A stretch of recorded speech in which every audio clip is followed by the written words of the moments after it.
স্বাগত আজকের নতুন ভিডিওতে। আমন্ত্রণ সবাইকে। দেখেন আমার কামরাঙ্গা গাছে কি পরিমাণ ফুল আসছে এখানে। এই যে দেখেন কিছু বড় হয়ে গেছে, এই যে দেখছেন। আর এই যে দেখছেন মরিচ গাছ খুব পাতা কোঁকড়ে গেছে। এই মরিচ গাছে পাতা কোঁকড়ানো একটা কমন সমস্যা। এখানে আপনারা যদি ভার্টিম্যাক পান, ভার্টিম্যাক লিকুইড একটা ভার্টিম্যাক বিক্রি করে, ওখানে ভার্টিম্যাক এনে যদি 10 দিন পর পর স্প্রে করে দিতে পারেন পানির সাথে মিশিয়ে, তাহলে ভালো হবে। না হলে 80% সালফার, সুলুবুর বুরন, সিলেটেড জিঙ্ক, ইউরিয়া 3 দিন 4 দিন পর পর যদি মারেন, তাও ভাইরাস মুক্ত হইতে পারে। আমার প্রায় 20-30টার মতো হবে, পূর্ববাসও আছে, এখানেও আছে। আমি কি করি জানেন, আমি সাবান দিয়ে, স্প্রে মেশিনও নষ্ট হয়েছে দেখছেন, স্প্রে মেশিনও নষ্ট, আমি সাবান দিয়ে এগুলোকে হাত দিয়ে ধুয়ে দিই। তো ধুইতে ধুইতে মোটামুটি ভাইরাস কিছু কমছে, ইনশাল্লাহ ধরতেছে এখন মোটামুটি। দেখেন আর এদিকে দেখেন শোভন ভাই মুরগির খাবার রেডি করতেছে। এখানে তরমুজ আছে, আলু আছে, সবজি কাটা কুটা আছে, তারপরে ভাত আছে, বাঁধাকপি ফুলকপির পাতা আছে, এগুলো হলুদ এবং লবণ দিয়ে সিদ্ধ করা হয়েছে ঘর থেকে। এগুলো দিয়ে আবার ওইদিকে ওই যে শোভন ভাই দেখেন, শোভন ভাইয়ে ওই যে দানাদার খাবার আর কুড়া নিয়ে আসতেছে বালতিতে করে, এগুলো আনে মিশাবে। তো আজকে আপনারা দেখবেন যে মুরগির ঘরে লিটার কীভাবে পরিষ্কার করবেন, লিটার এখন তো গরমকাল চলে আসছে।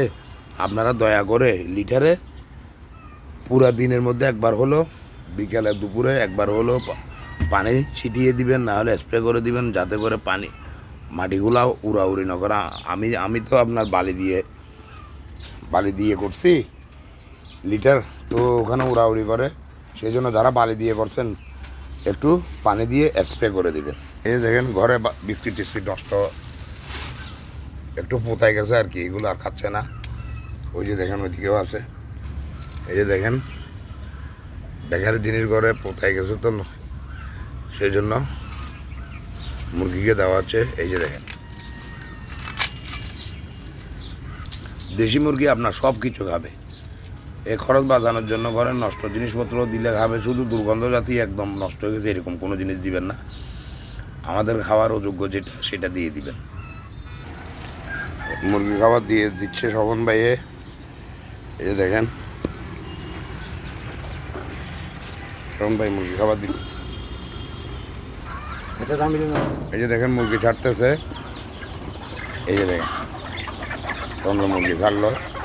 আর এই বালতির পানিগুলা ভিতরে, এই যে আমি বালি দিয়ে লিটার করছি, আর কেউ কাঠের গোড়া দিয়ে লিটার করেন, তারা স্প্রে করে দিবেন। পানি দিয়ে স্প্রে করলে আর বালি না উঠলে দেখা গেছে কি আর মুরগির কোনো সমস্যা হবে না।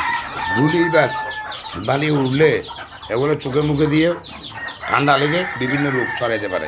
এই যে দেখেন শোভন ভাই পানি দিয়ে কী করতেছে। আপনারা মুরগিকে এই যে হাঁচি কাশি থেকে, ঠান্ডা থেকে লাগা থেকে বাঁচাইতে লিটারে এভাবে পানি দিয়ে এগুলো ঝাড়ু দিয়ে ঠিক করে রাখবেন, যাতে করে বালি কিংবা কাঠের গুঁড়া লিটারের ধানের তুষ যাতে উড়াউড়ি না করে, উড়লে কিন্তু তাদের ঠান্ডা লাগবে। এই যে দিচ্ছে দেখেন শোভন ভাইয়ে, এই যে দেখেন মাটিগুলো পানি দিয়ে ভিজাই দেওয়ার পর শোভন ভাই কীভাবে আবার ঝাড়ু দিয়ে সেগুলোকে সুন্দর করে মিশিয়ে দিচ্ছে, পানি এবং মাটি একসাথে পানির স্প্রে মিশিয়ে। আর এখানে ধুলি বালি উঠবে না। ঠিক আছে, আজকের ভিডিও এ পর্যন্ত। সবাই ভালো থাকবেন, খোদা হাফেজ।